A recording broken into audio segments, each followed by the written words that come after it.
Welcome to the deep dive. Today, we're jumping into the story of Rabi Lamichhane. He's a figure who's really, well, shot up through Nepali politics and caused quite a stir. And you're here because you want the quick but also thorough rundown. Who is he? What's behind this rapid rise? And what about all these controversies? Exactly. We're looking at excerpts from a document about rabilamichhane.pdf, which gives a pretty solid overview of his journey. Okay.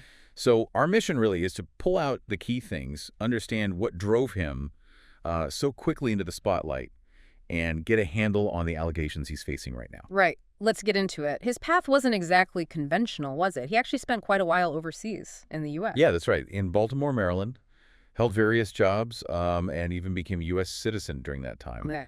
Then he heads back to Nepal, it's around 2013 or so, with ambitions in the media scene. And his first big splash was in politics, but this huge TV event. Kind of amazing, actually. He set a Guinness World Record, longest talk show.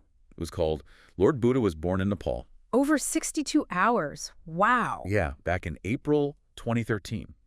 The idea, as the document suggests, was, promoting Nepal, making that point about Buddha's birthplace very clearly. Okay, but the real game changer seems to have been his regular TV show, Sidha Kura Janata Sanga. Oh, definitely. Yeah. Straight talk with the people. Yeah. That show really shook things up on News 24 television. How so? What was different about it? Well, its style. It was very direct, investigative, often quite confrontational. He'd take on citizen complaints directly, expose corruption, wasn't afraid to challenge authorities. His interviewing style was famously forceful. And that obviously resonated with people. Massively. The document highlights how he became this kind of champion for people feeling let down, victims of fraud, ignored by bureaucracy, facing social injustice. He built this image then, a people's hero. Pretty much, yeah. A voice for those who felt voiceless. He later moved to Galaxy 4K Television as managing director, kept a similar show going there too.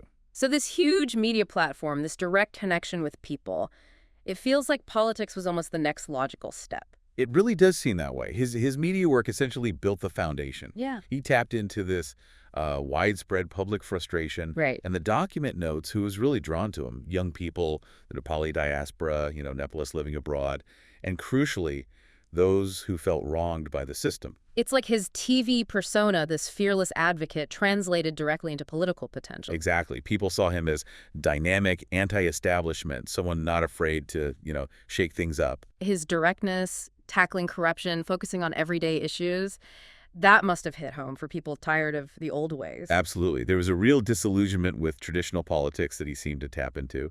And this energy, this support, led him to form his own political party. Okay, so when did that happen? That was June 2022. He launched the Rastriya Swatantra Party, or RSP, National Independent Party. And their main message was? Focused on good governance, fighting corruption, meritocracy, making services work better. Their symbol was the bell, the Ganti, which became really well known, fast. And the impact was immediate, wasn't it, in the elections? Astonishing, really. Yeah. November 2022 general elections, the RSP comes out of nowhere to become the fourth largest party in parliament. Wow. And Lamichhane himself, he won his seat, Chit won too, by a huge landslide. Just an incredibly fast political rise. But it hasn't exactly been smooth sailing since then, has it? He got a top job pretty quickly. He did. Deputy Prime Minister and Minister for Home Affairs in a coalition government starting December 2022. A coalition, right, so multiple parties working together? Yes. But then, just a month later, January 2023, the Supreme Court steps in. What happened? They invalidated his position, MP, Deputy PM, Home Minister, everything. The issue was his citizenship. Ah, the U.S. citizenship thing coming back. Exactly. The court ruled he hadn't properly, legally reacquired his Nepali citizenship after he gave up his U.S. one.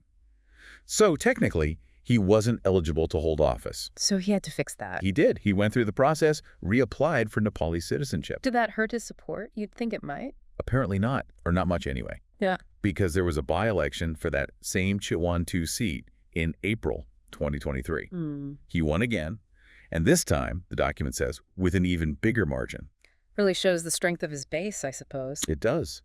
And then, fast forward to March 2024, politics shifts again. A new coalition forms. And he's back in. Back in. Deputy Prime Minister and Minister for Home Affairs, same posts as before. Which leads us neatly, I guess, into the current big issue, these allegations about corporate fund fraud and this connection to someone called G.B. Rai. Yes. This is the major controversy right now. Yeah. The core allegation, as laid out in the document, is about misuse of funds. Money from savings and credit cooperatives allegedly being improperly moved into Gorka Media Network. And this happened when Lamichhane was involved with Gorka Media. Correct. During his time as managing director there. And who is this GB Ray figure? Gitendra Babi Rai, or GB Rai. He was the chairman of Gorka Media Network, and he also had links to these cooperatives. He's currently wanted by the authorities, apparently absconding, and he's central to the investigation. So Lamichane's close working relationship with Rai back then is a key part of this. It's definitely a focus, yes. Their association at Gorka Media is under scrutiny. And this is causing political problems. Big time. Opposition parties, like the Nepali Congress, are pushing hard for a parliamentary investigation. It's led to protests, disruptions in Parliament. How's Lamichhane responding? He's strongly denying any wrongdoing. The document mentions he calls the accusations politically motivated attacks, but there are active police investigations happening. Yes, in places like Pokhara and Rupandehi, the document mentions investigations linked to the cooperative funds, where Lamichane's name has reportedly come up. Which raises that tricky issue. Yeah. Him being home minister. Exactly, the potential conflict of interest. He oversees the police force, and that same police force is investigating cases that involve him. It's a complicated situation. Definitely. Okay, so let's try and summarize the key threads from the document. We have this incredible journey media star, captures national attention. Becomes this anti-establishment voice, really leveraging public frustration. Then this meteoric political rise, him and his new party shaking up the system almost overnight. Truly unprecedented speed, yeah. But alongside that, these persistent controversies right from the start with the citizenship. To these current, very serious financial allegations. And you see this mix, don't you? The charisma, the communication skills that clearly connect with so many people. But also he's become a very polarizing figure, divisive. Absolutely. And this cooperative fraud case, as the document suggests, feels like it could be pivotal for his political future. It's not going away. It really paints two different pictures, doesn't it? For some, he's the symbol of hope, of change, of accountability. While for others, there are serious questions about his integrity, his past actions, the conflict of interest now. It really leaves you thinking. It does. And maybe that's the final thought for you, listening. When you look at Rabi Lamichane's whole story, the media fame, the political surge, these ongoing issues, what does it really tell us about how power works in Nepal today? About media influence?